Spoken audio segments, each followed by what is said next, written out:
viss atduras pret to, ka nav naudas. Es arī esmu vairāk kārt runājusi ar veselības ministru, es esmu caur sociālajiem tīkliem arī pie viņa vērsusies. Viņš tā arī saka, ka nav naudas, bet uz nākamo gadu viņš teica, ka viņš varētu dabūt 600 miljonu nepieciešam visiem medikamentiem. Kur viņš viņus dabūs? Jā, un arī veselības ministrs sacīja par tiem 6%, un tas īsti nav reāli. Tas ir solījums, kurus viņi nevar izpildīt. Man kolēģi rēķināja, lai mēs tiktu no šodienas veselības budžeta finansējuma, kas ir nepilni 1,9 miljardi, lai mēs tiktu līdz 6 no iekšzemes koprodukta, rupji runājot, tas ir drusku pāri pa miljardu. Kas ir vienkārši absurds. Pie tam vienkāršā, es tagad pieķeros pie tās vienkāršās valodas. Čaļi vienkārši uzrakstīja, jā? 6%. Nepateic, ka tas ir miljards, kuru mums nav. Divas nozares, izglītība un veselība, kas pieturās pie vienas metodas, solīt vienkārši vairāk naudu katrās vēlēšanās, lai risinātu tās pašas problēmas, kuras pāriet no vēlēšanām uz vēlēšanām.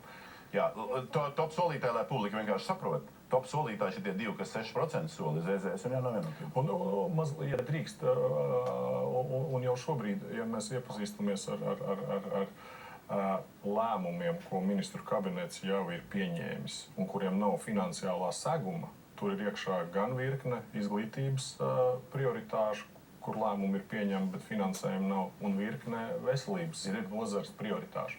Līdz ar to jau šobrīd nākamajā gadā ir uzņemtas saistības, kurām nav finansiāla seguma pa 550 miljoniem, bet šeit mēs redzam vēl virkni. Labi, vēl kaut kas par veselību un ķeramies pie izglītības. Man ir par veselību, kā man gribētos, lai tad, kad mēs visi balsājam, lai mēs skatāmies uz veselības jautājumu, bet lai valstī būtu tā, ka tad, kad cilvēks aiziet, piemēram, ar to pašu onkoloģiju pie ārsta, ka viņam ārsts nesaka, tu zini, tev būs jāvērš ziedot LV, tāpēc, ka valsts tava zāles nekompensē. Un īstenībā to, ko neizdara valdība, to izdara tās labdarības organizācijas. Un, ja ir miljoniem eiro jāsavāc ziedot LV ik gadu, man liekas, ka tas jau viennozīmē, kā... Par to programmas klusē. Ko politologs saka, skatoties uz ekonomiskām un uzņēmējdarbības programmām? Man šķiet, ka partijas ir ļoti domājušas par savu ievēlēšanu, kas ir saprotami. Viņām tāds darbs, bet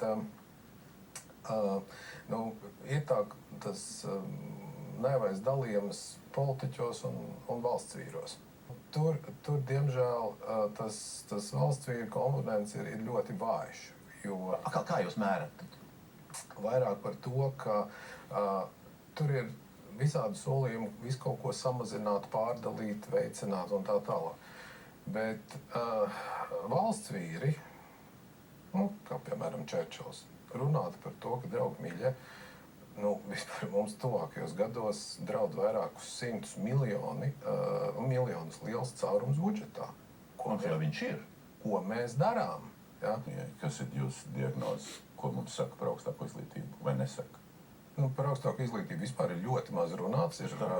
Mazāk kā pusi partija ir vispār pieminējuši augstāko izglītību, un tie nedaudzie, kas ir pieminējuši, bieži vien ir tur savirknējuši frāzes bez kaut kādas nojēgas. Varbūt mākslīgais intelekts iedod kādu smuku frāzi tā.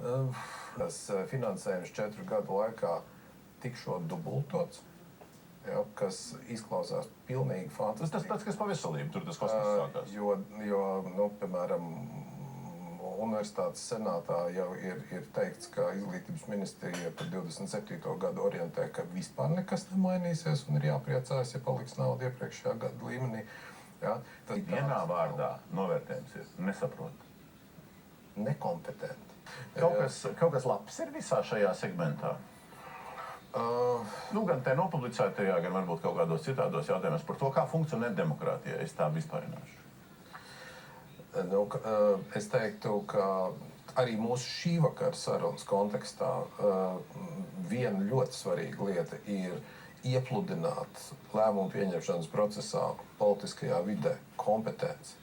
Lai tie cilvēki vienkārši saprot, par ko viņi runā. Tas ir mazināsim valsts budžeta izdevumus, mazināsim birokrātiju pa 25%, ierobežosim atalgojumu publiskajā sektorā.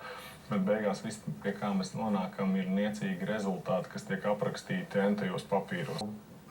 Pie matemātikas Pie mūsu nodokļu sloga, ja, mēs nevaram sagaidīt, ka mēs saņemsim Skandināvijas līmeņa kaut kādu sociālo aprūpu vai veselības aprūpu. Nu, mēs vienkārši pārāk maz iekasējam nodokļu. Tīri sapņu versijā, ja mēs ēnu ekonomiku samazinātu uz pusi, tad mums būtu bišķi cita situācija, bet tas ir arī diezgan nereāls projekts. Tas būtu stipri. Juršuks sasvējās uzreiz. Un viena no pamat problēmām, no kuras izstaro uz citiem, tā teikt, apgabaliem, ir nevienlīdzība. Un mēs esam viena no nevienlīdzīgākajām Eiropas Savienībā. Un par to programmās nerunājam. Protams.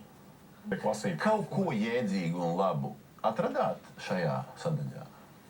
Gribu, tad nekādu baigo nesajūtat? Man jāsaka realistiski, ka nē.